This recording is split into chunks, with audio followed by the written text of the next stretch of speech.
Hey there. I was mounting my Dynafit bindings and I didn't find a lot of videos online. I found like one or two. And they kind of didn't cover everything, so I'm mounting my bindings. I already got one done, as you can see, so I figured I'd show you guys how to do it right. First thing you're going to want to do is get all your tools. Sometimes you got to order stuff, it takes a long time. You don't figure out you have all the tools, and then you got to wait another long time for the other thing you didn't know you needed. So you can print these online. I'll put the link in the description. These are the templates I use. They work pretty good. They have these measurements on them, which makes it very easy to center the binding on the ski. And you don't have to mess around with masking tape. You might have to buy masking tape, but these are free. You can just print them.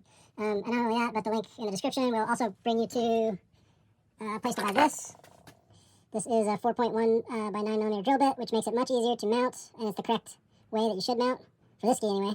If you're not sure what kind of drill bit you need, it's usually printed on the ski. So right here, it says 4.1 wide by 9mm deep. And it's right on the ski, so you don't have to worry if it's for a different ski because it's printed on your ski. Hopefully. Anyways, you'll have to figure that out yourself. For this binding, you're going to need T20 Torx bit. I already had this one, but I did have to purchase this one separately. Because of the binding, the way the brake is on this binding, see if I can get some more light on it. The way the brake is, it's a black screw, but you have to put the screwdriver through here, and so it has to be skinny enough to fit. And I didn't use the drill bit, I just tightened it by hand. That's why. You're also going to need some glue. I just use wood glue since the skis are made of wood. It's waterproof. You're going to want waterproof. There's some other ski-specific glue. I don't think it matters that much. I used to work in a ski shop, and this is what we used. You probably don't need this much glue. I just had this in my garage. You're also going to want a place to work. I got this nice long workbench. You're also going to want a block of wood. You don't have to. You can use a 2x4 or something. This piece of wood is actually as wide as the ski. I don't know how that happened, but I just happen to have it. Makes it easier because the brakes can hang down. And so when you're lining stuff up, you don't get so frustrated messing with the brake and using rubber bands and all that BS. It's nice to have a set of clamps. You probably get away with it not having clamps, but if you can borrow some, buy some, whatever, you'll use them again, I guarantee it. Most importantly, you're going to need a boot that fits you. This is my boot, so you're going to need your boot. Or whoever's boot is going to use the ski you're mounting. You're also going to want to think about where you want to mount the boot. So on my ski, it's a directional ski, it's not a twin tip. I'm putting them pretty damn close to on the line that's marked as what they think you should mount it at. It's pretty much, I think it's 5mm forward on that ski, so I got to match that. And then what you're going to do is you're going to take your straight edge, and I wasn't sure if these were accurate, but they're pretty accurate. Another thing really important though, when you print these, you got to make sure that there's inches and centimeters here. You're going to want to measure that and make sure it's right, because you could adjust the scaling on your printer to be wrong, and then your whole mount will be, these numbers won't be right if you do that, and the screws won't be in the right spot either. So you want to check that. So this is 1 inch.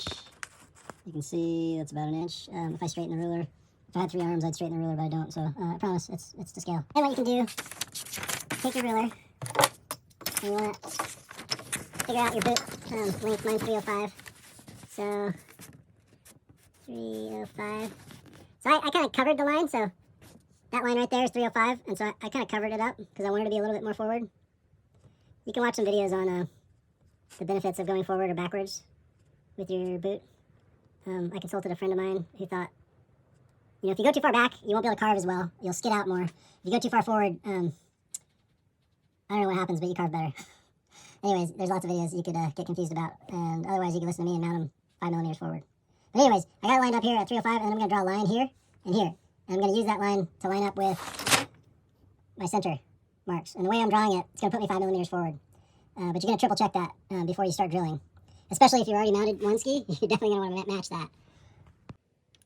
So before I draw my line, I just figured I'd measure. Make sure it's parallel. Parallel here, it's the same right here. And then you can also use this to set your, I'll show you that later. But anyways, I'm just drawing my line. Get my line drawn. So I got my line drawn. Now I'm going to cut along the line so I can see the pins. Not the pins, so I can see these marks. These are kind of raised. These marks right here, they're kind of raised up, which is nice. I wouldn't have to cut it, but I just figured I'd cut it anyway. You'll see what I'm talking about in a second. Also, since I already mounted one ski, I'm just double checking. So I just lined up the screws. This is my new ski I'm going to mount. This is the ski I already mounted. So I just put a dot right there. It lines up with those screws. Just in case I did this a little bit different, I can double check and then just do another one of these to make it right. I'll show you what I'm talking about. Oh, this makes sense. Okay, so I lined up my marks here so I can see them. So I just put my ski marks there, just underneath the black line. And I cut out a little section so I could see it. And now I'm lining everything up and triple checking before I tape everything down. And I'm looking at that dot. The dot lines up perfectly. So that's what I'm going to go with. I'll show you how to tape down in the next cut. I'm going to prep it so it's ready right there. So now you're going to want to line it up. So you're going to look at your mark here. You're going to set it right about there, right where I was looking before. Now you're going to count, you're going to feel and look at the edge of the ski. Some edges of skis are curved, like this one. You're going to line it up. And before you tape it down, you're going to want to be pretty sure it's right on. But I'm going to do it with my two hands while I concentrate here and show you after I tape it. So I just took a small piece of tape and I tacked it where I thought it was right. I can peel that up really easily, and I got my micrometer here. And I can really get geeky with it. And so I'm measuring the edge of the ski here, and then I go to the other side, and I'm measuring the ski there. And it's really close to the same. I'm going to take my two hands and triple check and make sure that I'm going to put a big piece of tape on. So I got it pretty certain now. And I'm just doing my triple checks here.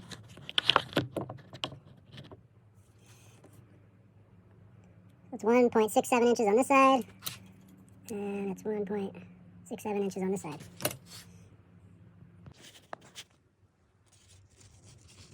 So I'm going to cut this so I can line up my lines. Before I do this, I should show you the other. Should take down the other toe piece. Also, I just want to say that the toe piece is probably the most important. Getting it exactly the same, because the heel piece has an adjustment. You can kind of move it back and forth. It's not as critical as the toe piece. Can't adjust it side to side though, so it's critical you get it centered side to side. I'm going to double check with my calipers, where my calipers go. So now I'm just doing the same tedious stuff. I'm kind of measuring one side and comparing it to the other, and then I'm sliding the paper over until it's exactly the same. So that is right on this side, and I'm going to check this side.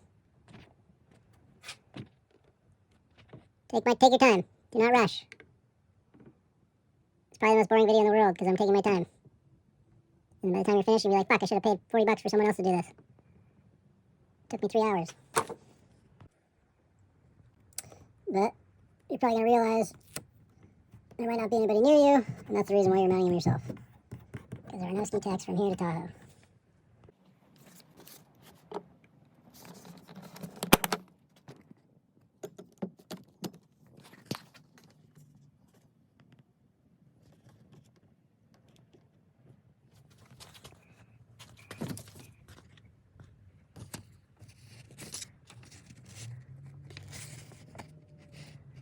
I'm just slightly half a centimeter forward. Okay, so I lay this on top.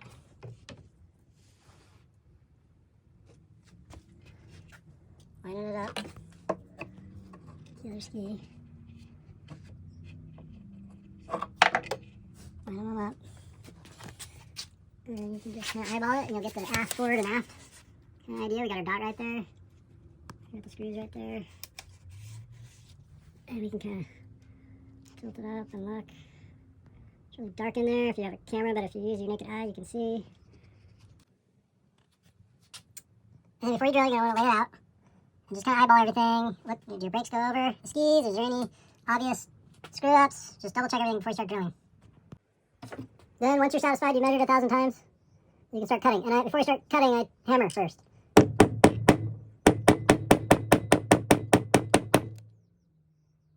So I just kind of get the pilot hole for the drill bit so it stays in place when you start the hole.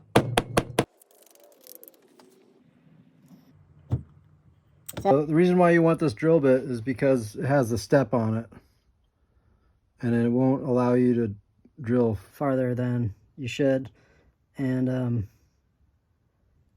it's also the perfect diameter.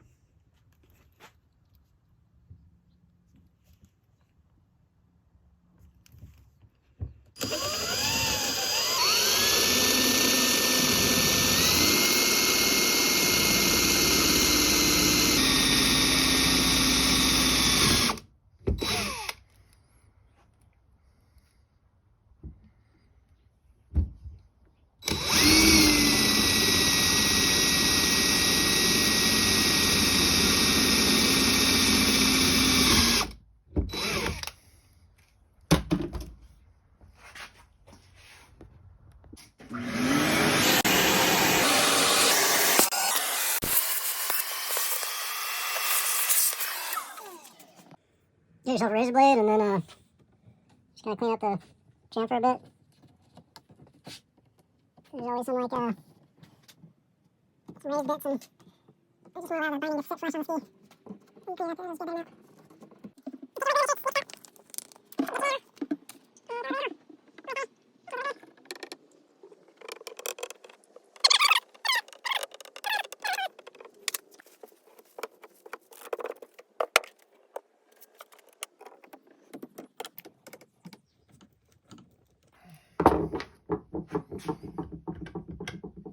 So as you're putting these in, just tighten them kind of one by one, or not one by one, but like you gotta spread it out a bit.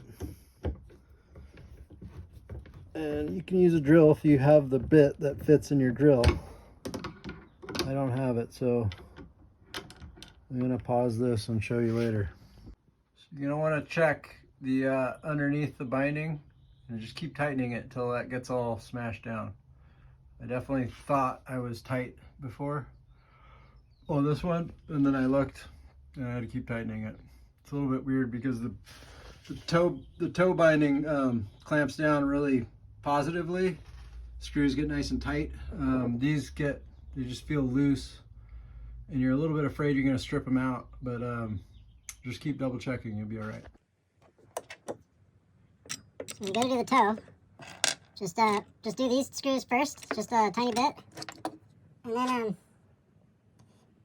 it'll allow you to line up the heel with this binding. Because you can put the RT on with the bit and you can tell.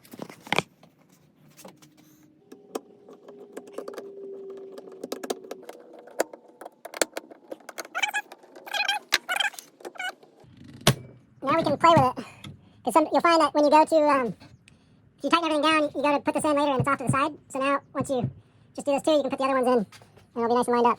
You can even put it in there and then tighten the front too, so everything gets locked down.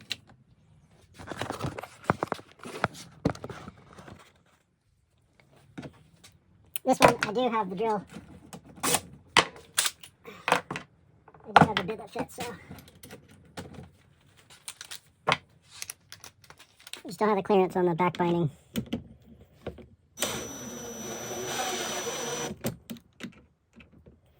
Just be careful, don't tighten these down too much where it strips out the threads. The threads that you haven't put in because you don't have the thread tool. There is another tool that a pro ski shop would use that puts threads in. But you don't need that. Unless you're Bodie Miller or somebody else who skis real fast at 80 miles an hour. So now you can double check. The heel, I haven't tightened it all the way down yet, so I'm gonna just kind of double check here.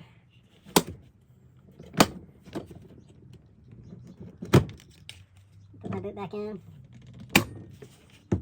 And you can get it perfect. You can line it up.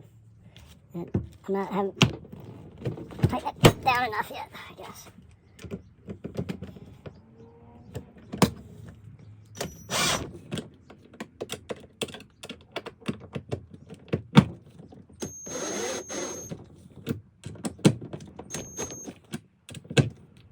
Okay, now I got the two toe pieces pretty snug in the front. So now I can tighten up the ones underneath. Well, maybe I should make these a little.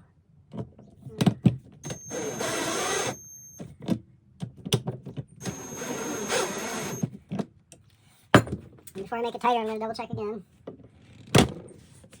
Yep, lines up perfect. So now I can crank them down. I'm going to use my hand, because it gives me a little feedback and I can sort of torque it the right amount and not with the drill might over torque.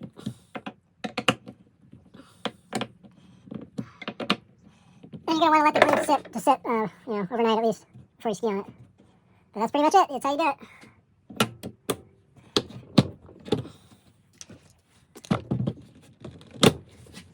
Lines up.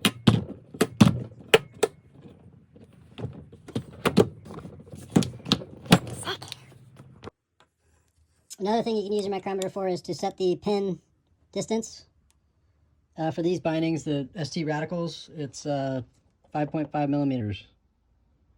So it's 216 inches, 0.216. And that's about as close as I'm gonna get. And then, tighten this thing, lock it down. Use these teeth here. And you can kind of, oh, so I'm gonna come back out. Tighten this down. You don't want to take the boot out of the toe things before you move this though, because there's some tension here and it's gonna potentially screw your binding up if you adjust this with the toe in the pin, so don't do that. But when you go to double check the distance, you are gonna want to put the toe into the pins, or else it's not gonna be the right distance. So we got our thing, 0.216 or 5. So not quite enough. I gotta make it more. So I gotta take this back out. Move it a hair. It's a little bit more, but you get the idea. You just gotta keep messing with it. It's a little bit more, but you get the idea. You just gotta keep messing with it. There you have it. That's how you do it. And everything lines up if you measure it 10 times before you start cutting. Hope you liked the video. Sorry about the long, monotonous cuts. Get out there and ski some pow.